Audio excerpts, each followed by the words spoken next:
Inside the Fox 59 studio, this is Football Friday Night. I'm Dave Griffiths. Welcome to the first week of the prep postseason in Central Indiana. Win or go home from here on out with sectionals starting. Let's run down what's on tap for this program. 5A and 6A, everyone gets a bye week, so our focus falls on the rest of the field. 1A up to 4A. Unbeaten against unbeaten. Our game of the week, a pair of Sagamore Conference rivals meeting in Hendricks County. Thompson 2A, Triton Central on the prowl. And we announced the winner of last week's Shelbourne Knee Center play at the game. Those stories plus the Colts face the Browns Sunday with possibly a former Colt leading the Cleveland offense. I'll break down the possibilities in about 20 minutes. But first, if there's one game this week that lays out the argument for seeding in the playoffs, it's what's in store for undefeated, reigning 3A state champion Bishop Chatard. In game one of the postseason, the Trojans face another undefeated foe, Tippecanoe County. Late in the second quarter, no trouble for Bishop Chatard. That's Daniel Shaw going in from a yard out. Chatard on top, 14-0. Maybe in 3A seeding just doesn't matter this week. Chatard has looked spectacular all year. Off of Vikings fumble, Aiden Arteaga to Colin Guy. A wonderful catch in the back of the end zone for Guy. Makes it 21-0 at halftime. To the third quarter, Trojans still rolling. Arteaga this time to Jack Waybright, working some magic. 23-yard score for number 23. Chatard rolls 40-7. Garin Catholic ranked third in Class 3A, visiting ninth ranked unbeaten as well, Peru. The home Tigers scored first. The visiting Golden Eagles scored more. Ryan Zimmerman to Malcolm Howes for the contested touchdown, 27-19, Garin Catholic.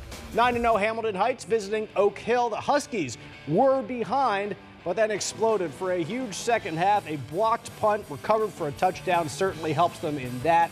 42-17 Hamilton Heights moving to 10-0. 6 years in a row, Sagamore Conference rivals Danville and Tri-West have met once in the regular season and then again in the playoffs. 4 of those times, the regular season loser has won in the postseason. This is as fierce a rivalry as you will see across the Hoosier State.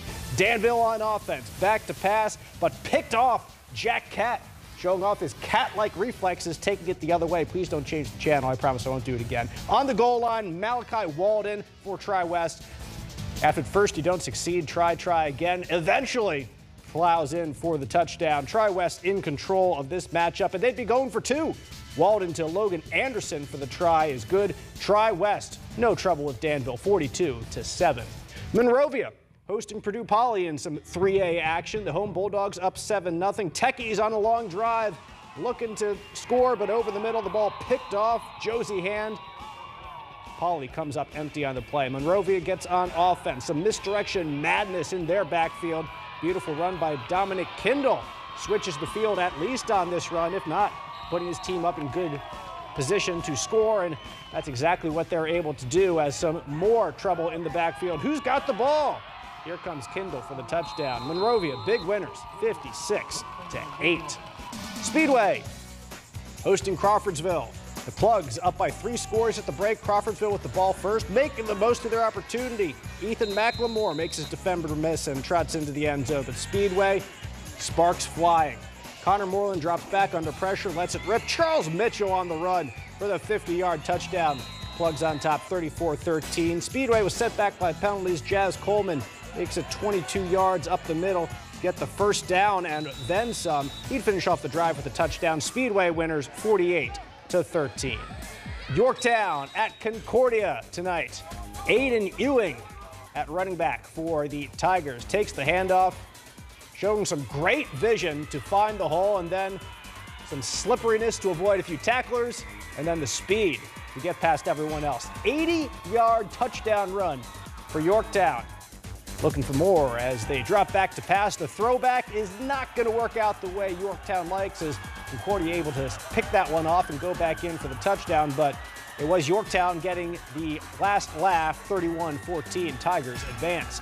Delta visiting Norwell tonight. We'll pick it up in the second quarter. Delta with the ball on the 1-yard line on the QB keeper. That's Bronson Edwards forcing his way into the end zone. 33-0, Delta in total control of this game, but Norwell fighting back. Caden Castle to Cohen Bailey. Bailey, 67 yards later, is in the end zone. Puts Norwell on the board, but well, it's still a 33-7 ball game at that point. You see the final score already, but I'm going to do one more highlight. It's Delta's Edwards fighting Chase Ritchie for the touchdown. Delta rolls 47-7. More scores tonight in 4A. Kokomo over Jay County 21-14, and Mount Vernon tops Richmond 56-21. Lebanon and Attucks, one of the best games of the night. It is Lebanon coming out on top 35-32, and East Central, no trouble with Shelbyville, 62-7 is the final. Class 4A highlights now. New Pal and Newcastle met just 2 weeks ago. It was not a close battle. New Pal 35-7 victors. Trojans trying to flip that script in a win or go home matchup, but the Dragons will be striking first at home. Touch pass to Mason Oglesby, and the Red he gets the corner into the end zone. New Pal leads 7-0. The next possession for New Pal, Gavin Neal has a chance to survey the defense, looks and finds his man at Kyler Kropp over the middle for another Dragons score. Defense doing his part too for New Pal. Tyson Lewis trying to make something happen, but he's tracked down by Michael Thacker. New Pal rolls 63-0 on to the next round. Dragons will take on the winner here between Pendleton Heights and Greenfield Central. Cougars right on the doorstep toward the end of the second quarter. Jacob Hinton, he takes it the rest of the way. Greenfield Central in front 13-10 at halftime. They stick to the ground game to start the second half. Hinton on the triple option. Cooper Hinton, but he's upended by Nolan Saunders and Clint Miller on the play. Hinton not to be denied, however. Handoff on the counter, and Cooper Hinton takes it 40 yards to the house. Cougars winners, 27-17.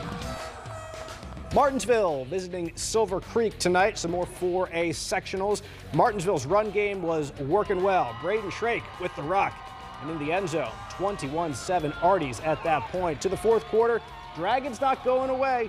Keenan Ward rolls to the outside. Tyler Bach hauls it in for the TD. It's 21-14, just a one-score game, but Martinsville drives down the field and finishes on this drive again. Shrake. Martinsville survives 28-14.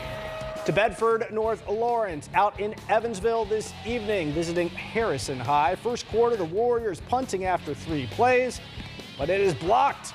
Tyler Webb gets the block, scooped up by Brady Byers inside the 5-yard line. That puts Bedford North Lawrence in great position to score, and 2 plays later, that's what they do as Cal Gates takes it in for the touchdown, makes it 7-0 Stars. Defensively, BNL also too much to handle. Tyler Webb, Brady Byers, Gibson Crane all bring down the Harrison quarterback.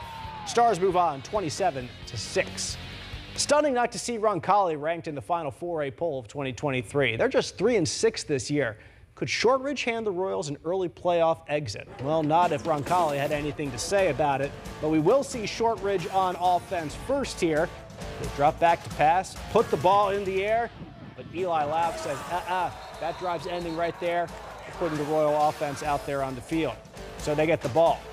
It's the option play. Jaden Buchanan pitches to Jack Dozier, who easily gets the edge and gets the touchdown. 7-0 Roncalli. To the second quarter we go. Now Colin Ash under center for Roncalli. He's looking to use his left arm, slinging it to Rudy Schultz for the score. 42-zip.